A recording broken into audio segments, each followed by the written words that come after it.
Autre aspect aussi important, lorsque vous voulez construire, toujours lors du choix du site, c'est d'éviter les terrains avec les fortes pentes.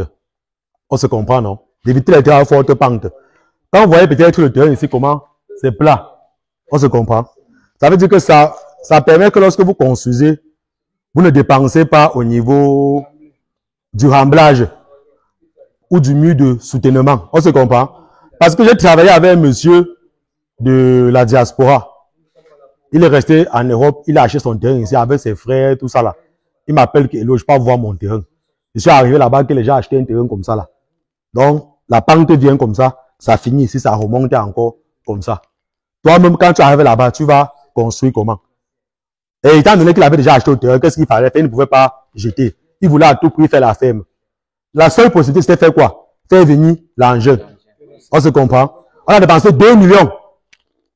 2 millions seulement pour faire le terrassement. Et lorsque vous savez que lorsqu'on fait le terrassement comme ça là, la terre n'est même pas ferme. Parce que c'est la terre déposée. On se comprend? Donc on a eu tellement de difficultés sur le terrain à cause du choix du site.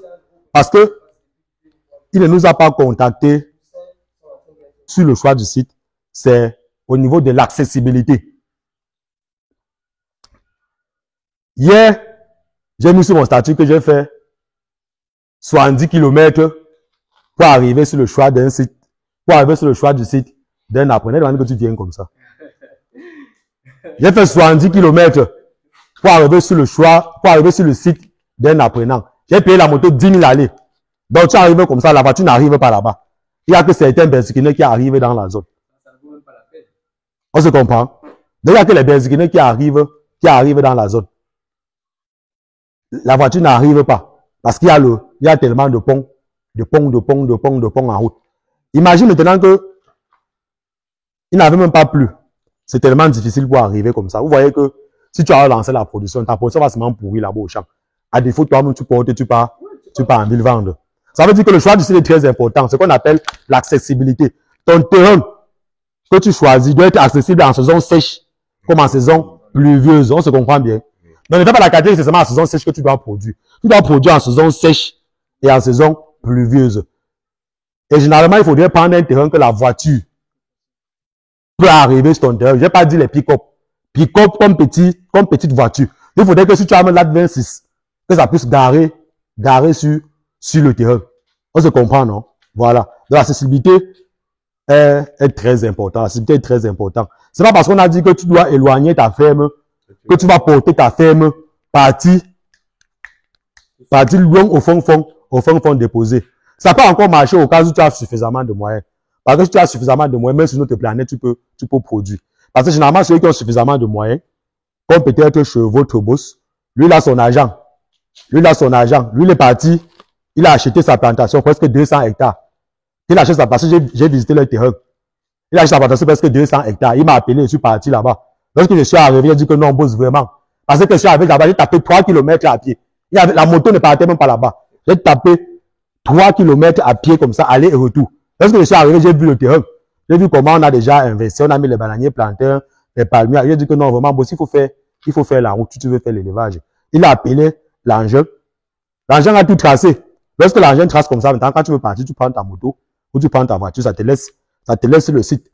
Là, maintenant, c'est bien parce que lui, il a des très grandes surfaces. Et il a ses moyens. Quand tu as tes moyens, ça te permet peut-être de produire en bourse, de partir faire ton dépôt en ville. Tu penses que si je suis loin au fond là-bas, et que mon terrain est accessible, que je parviens à produire mes porcs, j'ai mon dépôt en ville, je peux abattre et vendre directement. Je n'ai pas de problème. Je porte, je sors, je pars là-bas, je vends. Si j'ai mon dépôt en ville, ça veut dire que je produis ici comme ça.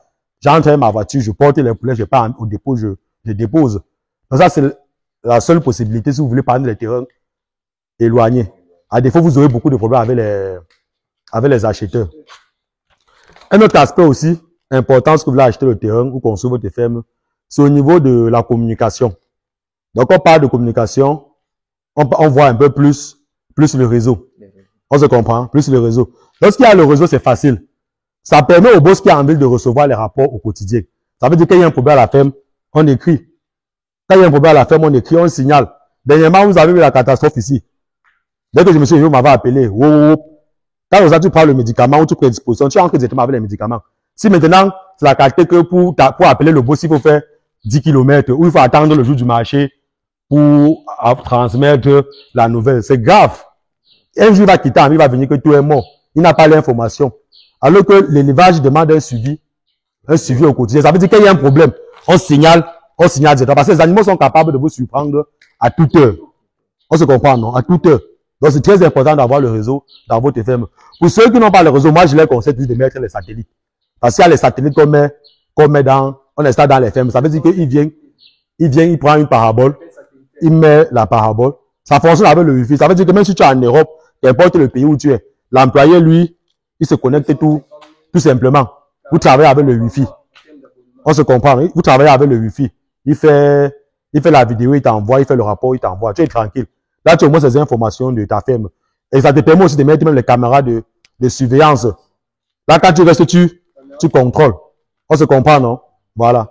Donc ça, c'est l'importance du réseau. Un autre aspect aussi très important. Si le terrain que tu prends, l'électricité arrive, c'est un grand avantage. Qui peut me dire pourquoi? Qui peut me dire? Si tu as l'électricité, c'est un avantage. Pourquoi d'après vous? Il faut seulement faire une comparaison entre les deux fermes. Quand on fait le bilan de fin de production de la ferme de 30, et peut-être que d'ici, vous voyez que le terrain où il y a l'électricité, on dépense moins. On se comprend? On dépense moins. Parce que où tu n'as pas le réseau, où tu n'as pas l'électricité, tu as mis le forage, comme ici. Chaque jour, presque chaque jour, tu vas dépenser en carburant. Quand tu vas faire le bilan de fin, le bilan mensuel, tu seras peut-être à 90 000, 80 000 en fonction de ta consommation. Alors que lorsque tu as mis l'électricité avec les prépayés ou les compteurs intelligents dans ta ferme, tu as quel problème? Ta consommation se retrouve 5 000, 10 000. Tu vois que si par mois seulement tu épargnes 50 ou 60 000, c'est le salaire de l'employé. Donc ça veut dire que tant déjà l'électricité peut déjà arriver dans ta ferme, c'est un grand avantage. Si déjà l'électricité aussi, dans ta ferme, tu peux avoir le triphasé. C'est encore bien. Ça te permet de mettre ton broyeur mélangeur dans ta ferme. On se comprend, non? Ça te permet de mettre le broyeur mélangeur dans ta ferme. Voilà. Maintenant, tu sais que le Chinois, lui, contourne tout maintenant. Donc, de nos jours maintenant, pour ceux qui sont un peu éloignés où l'électricité n'arrive pas, on a déjà contourné. Ça veut dire qu'il y a les pompes solaires et il y a les plaques solaires. Mais la différence, c'est que là, c'est toujours cher au niveau des installations. On se comprend, non? Pompe solaire, comme installation, plaque solaire qui peut vous donner l'électricité, c'est plus cher que l'électricité même. On se comprend, non? Voilà. Donc ça, c'est les aspects qu'il faut bien respecter au niveau du choix du site. Vous avez des questions?